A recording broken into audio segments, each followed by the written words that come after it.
Spider-Man is a character who is designed to be as relatable and lovable as possible. At his most basic and surface level analysis, he's someone who's absolutely flawless, with an optimistic personality, wholesome characteristics, and overall light-hearted attitude which brings us closer to him. However, we can't credit Spider-Man without mentioning Peter Parker, who is by far my favourite character out of the two.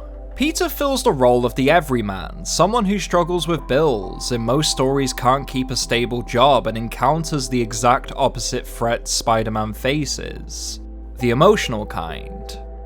While Spider-Man endures blows from both supervillains and criminals, Peter fights the internal wars of rejection, loneliness, and depression, among many other things. What makes Peter so interesting is he should give up, in theory. So many bad things happen to him, his life is sometimes a torture to endure, and a burden to suffer. However, his one code that motivates him in his time of greatest darkness inspires him to move forward and embrace the role of the hero in both his story and everyone else's. That code being his responsibility.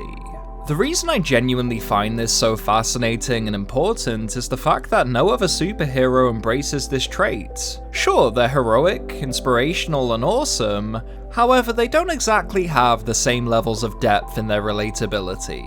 Tony Stark lives in New York's most expensive building, and Steve Rogers is publicly respected and idolized. However, Peter, on the other hand, lives in his New York apartment where he can barely pay the rent, he's constantly bashed by crowds such as J. Jonah Jameson for his pain and sacrifices, and most importantly of all, his entire motivation to don the mask comes from the responsibility and promise he made to his uncle in his final moments. Peter Parker and Spider-Man make relatability a core part of both characters in a way no other superhero does, because we understand and want to see him win these battles. Because we've experienced them ourselves. Sure, we may not have fought Venom one-on-one or battled the Lizard, however, we do know what betrayal feels like, or maybe what it's like to not get that girl, or the feeling of getting a bad grade. However, besides all of that, the thing I love more than anything else when it comes to Spider-Man stories are his rogues gallery. The villains Spider-Man faces in these stories are much more than giant purple aliens, gods among men, or great beings who devour entire galaxies. Spider-Man's villains are much greater because they aren't grand. His villains are simply people like you and me who unfortunately fell down the wrong path.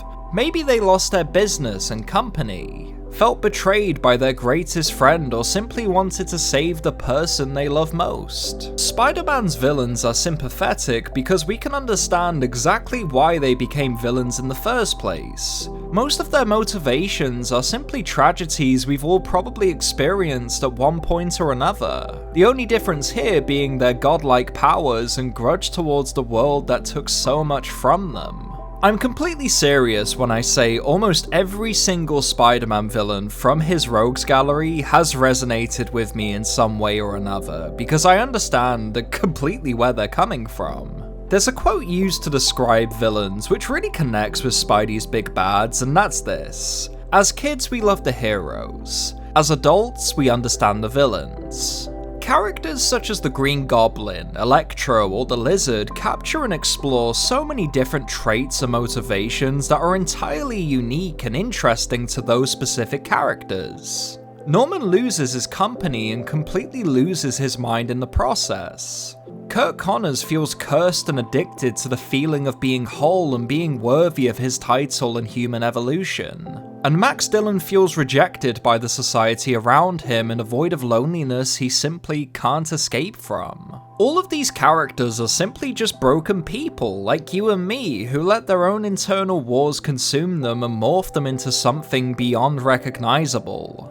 And sometimes these people are close to Peter, sometimes we see them bond beforehand, develop relationships as we slowly watch their bonds deteriorate and anticipate the birth of a monster. Some of my favourite Spider-Man stories really stuck with me because of how real they felt in this respect. And what really stuck with me the most as a child was noticing the contrast between the evil big bad guy and the web-slinger who did everything within his power to save the city. However, just to quickly touch on something that's really personal to me, my favourite story in Spider-Man's history, and the one that really solidifies the importance for me, is the Black Suit storyline. In any Spider-Man media, it really doesn't matter.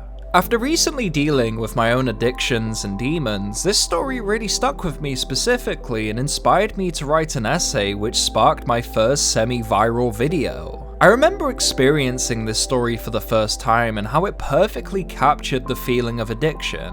For example, the artificial power one feels from a presence, the dramatic mood shifts, an overall destructive attitude, and everything else addiction brings with it. As a child, I remember watching this scene and feeling goosebumps from how epic it was. However, as an adult, I appreciate this moment because it perfectly captures what ripping this symbiote away truly feels like. And the beauty of moments like this and Spider-Man stories in general is there will always be moments that have powerful connections with you.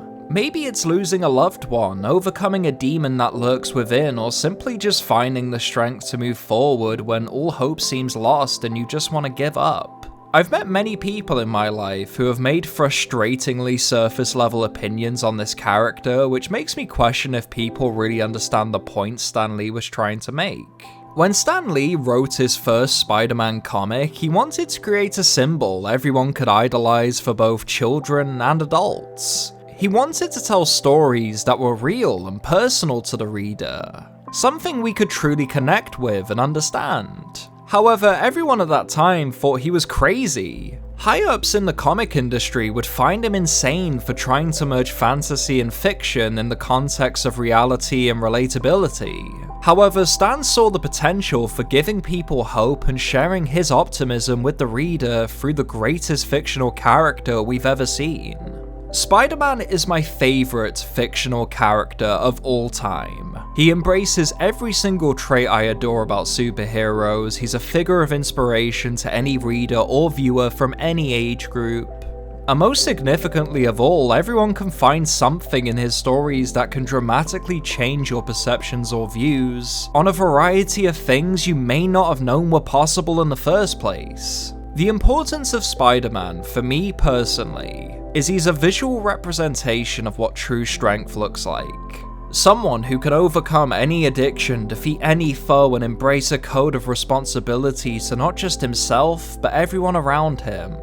This character has changed my life in so many ways, and I'm truly grateful for being a fan. And thank you for watching this video and showing your love and passion for this character.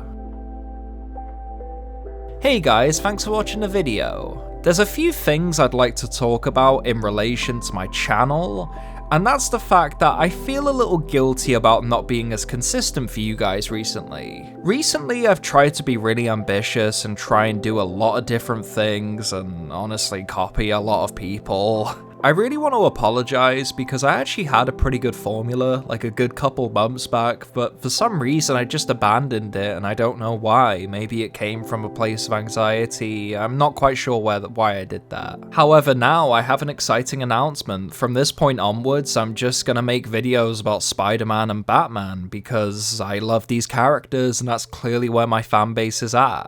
So if you're a fan watching this video and I made content you weren't exactly interested in, I apologize for that. And if you're somebody who came from the Metal Gear video or the Last of Us video, then I hope you'll stick around and see the content I have planned for the future. Anyways, that's it from me. Give a like, give a comment, give a subscribe, it all helps me out in the algorithm, and thank you for watching this video. I'll see you in the next one. Bye bye.